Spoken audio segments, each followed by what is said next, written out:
Auzubillahiminash-shaytanir-rajim. Bismillahir-rahmanir-rahim. Assalamu alaikum dear students. Class 6 के लिए lecture है साइंस सब्जेक्ट का। इसमें हम सेपरेशन ऑफ सब्सटेंस में पिछले 2 क्लासें हमने इसकी ले ली हैं और आज हम इसको फिनिश करने जा रहे हैं। इसके जो बाकी रिमेनिंग जो इसको टॉपिक्स हैं उनको हम यहाँ डिस्कस करेंगे, तो लेसन इसी के साथ साथ खत्म हो जाएगा। जहाँ तक पिछले लेक्चर का सवाल है उसमें मैंने आपको जो टॉपिक्स जो ऑलरेडी हमने कवर किए हैं उसमें मेथड्स ऑफ सेपरेशन वो हमने उसमें साइविंग, विनोइंग, कंबाइंड हार्वेस्टर, ये 3 मेथड्स हमने पिछले लेक्चर में कवर किए हैं। और जो आज करंट टॉपिक्स हमारे हैं वो हैं सेडिमेंटेशन, डिकेंटेशन एंड फिल्ट्रेशन। ये 3 मेथड्स हैं, सेडिमेंटेशन, डिकेंटेशन एंड फिल्ट्रेशन। तीनों बड़े अहम टॉपिक्स हैं और वाइडली यूज होते हैं। तो ये तीनों बहुत सारी ऐसी प्रोसेस हैं जहाँ ये तीनों कंबाइनेडली यूज हो रहे हैं, इस्तेमाल कि हम इनको इस्तेमाल कर सकते हैं। तो अगर हम सेडिमेंटेशन की बात करेंगे, सेडिमेंटेशन क्या होता है, यहाँ पर मैंने निशी भी इसमें उर्दू लफ्ज़ इस्तेमाल किया है, यानी जहाँ पर लेयर्स जो ये कोई लेयर बनती है, लेयर वजूद में आती है। इस प्रोसेस में क्या होता है, यहाँ पर एक लिक्विड को जिसमें वो पार्टिकल्स हल हो गए हो उसको कुछ टाइम के लिए, कुछ मुद्दत के लिए एक ही जगह उसको रखा जाता है। उसको कुछ टाइम के लिए वहाँ उसको हम रखते हैं किसी जगह, और धीरे धीरे जो इसमें वो पार्टिकल्स होते हैं, जो इनसॉल्युबल पार्टिकल्स होते हैं, वो इनसॉल्युबल पार्टिकल्स जो कोई कंटेनर होता है, जो बर्तन है जिसमें हम ये मिक्सचर रखते हैं या जिसमें हम ये सॉल्यूशन रखते हैं, तो जो ये इनसॉल्युबल पार्टिकल्स है ये धीरे धीरे नीचे जाके बॉटम पे सेटल होते हैं। तो इसी वजह से इसको सेडिमेंटेशन बोलते हैं। अगर हम इसकी डिफिनेशन देखेंगे, इसी में आपकी डिफिनेशंस भी दी हुई हैं, तो यहाँ पर आप क्वेश्चन भी बना सकते हो। अगर वहाँ पर आपका क्वेश्चन आएगा डिफाइन सेडिमेंटेशन या what do you mean by sedimentation या व्हाट इज सेडिमेंटेशन, तो ये यहाँ पर आराम से आप इसको इस वीडियो को पॉज कर सकते हो, रोक सकते हो और यहाँ पर आप इस क्वेश्चन को देख सकते हो। It is a process in which insoluble particles are settled It is a process in which insoluble particles settle down at bottom. Insoluble particles में मैंने यहाँ एग्जाम्पल ली सैंड, सॉइल पार्टिकल्स ही। अब ये ज़रूरी नहीं है हर जगह सैंड, सॉइल पार्टिकल्स ही हो, ये और कोई भी पार्टिकल या और कोई भी सोल्यूशन हो सकती है, इसमें और कोई भी चीज़ हो सकती है जो सेटल डाउन हो सकती है। When a मिक्सचर मैंने यहाँ एग्जाम्पल ले ली मडी वाटर की, ये ज़रूरी नहीं है, ये भी और कोई चीज़ हो सकता है। जिस वाटर में मड हो, जिसमें गंदगी हो, जिसमें ये मिट्टी हो, मिट्टी वाला पानी, उसकी हम बात यहाँ कर रहे हैं। तो ये मिट्टी है, ये धीरे धीरे जो मिट्टी के जो पार्टिकल्स है ये सेटल डाउन हो रहे हैं, is allowed to stand for some time. अगर हम कुछ टाइम के लिए इसको अलो करेंगे, इस सोल्यूशन को, ये स्टैंड रहेगा ये सोल्यूशन वहाँ, तो फिर इसमें जो ये पार्टिकल्स है सेटल डाउन हो जाएंगे, ये बॉटम पे नीचे एक तह बनाएंगे। इसी वजह से इसको सेडिमेंटेशन बोलते हैं, यानी जहाँ पर एक तह बनती है नीचे।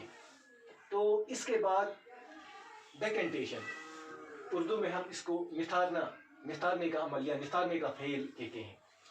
ये इसी के साथ जुड़ा हुआ फेल है। जो दूसरा स्टेप है इस सेडिमेंटेशन का वो है decantation. After sedimentation the upper layer of liquid, जो यहाँ पर हमने मडी वाटर की एग्जांपल ले ली, इसका मतलब है जो अब ऊपर जो वाटर रह गया क्लीन वाटर, प्योर वाटर, और जो नीचे मड की लेयर बन गई, जो ऊपर लेयर वाटर की लेयर है, इसको हम सेपरेट करते हैं, इसको हम अलग करते हैं।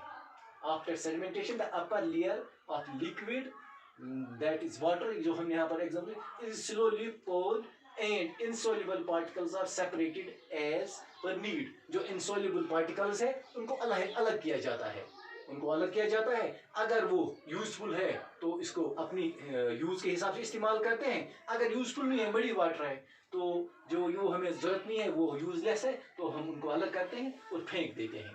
तो इस तरह से ये डेकेंटेशन यहाँ पर ये इसी के साथ जुड़ा है। ये डेकेंटेशन और सेडिमेंटेशन ये आपस में कोरिलेटेड है। तो इसके बाद है फिल्ट्रेशन। ये अक्सर हम सुनते हैं, फिल्ट्रेशन प्लांट सुनते हैं या फिल्ट्रेशन पेपर वगैरह। तो ये इस प्रोसेस हम अक्सर रोज़मर्रा हमारी ज़िंदगी में इस्तेमाल होता है। फिल्ट्रेशन में क्या होता है, use to separate fine soluble solids. इसमें जो फाइन सॉल्युबल सॉलिड्स होते हैं, जो फाइन सॉल्युबल सॉलिड्स होते हैं, तो इनसॉल्युबल सॉलिड, सॉरी, जो फाइन इनसॉल्युबल सॉलिड्स होते हैं, यानी जो इस वाटर के साथ मिक्स नहीं होते हैं, उन पार्टिकल्स को हम किसी पेपर, फिल्टर पेपर हो या और कोई, जिससे कपड़ा हो या फिल्टर पेपर हो या कौन सा चीज़ हम इस्तेमाल करेंगे, तो लिक्विड के इसके थ्रू हम गुजार देते हैं, उसके थ्रू हम पास करते हैं। जो इनसॉल्युबल सब्सटेंसेस हैं, जो इनसॉल्युबल पार्टिकल्स हैं, वो अलग हो जाती है। और जो ये बाकी जो हमें ज़रूरत होती है लिक्विड सोल्यूशन, तो वो सोल्यूशन में से वो जो पार्ट में ज़रूरत होता है, वो इससे पोर हम करते हैं और इससे पास करके हम उसको कलेक्ट करते हैं, जो हमें काम आती है फिर।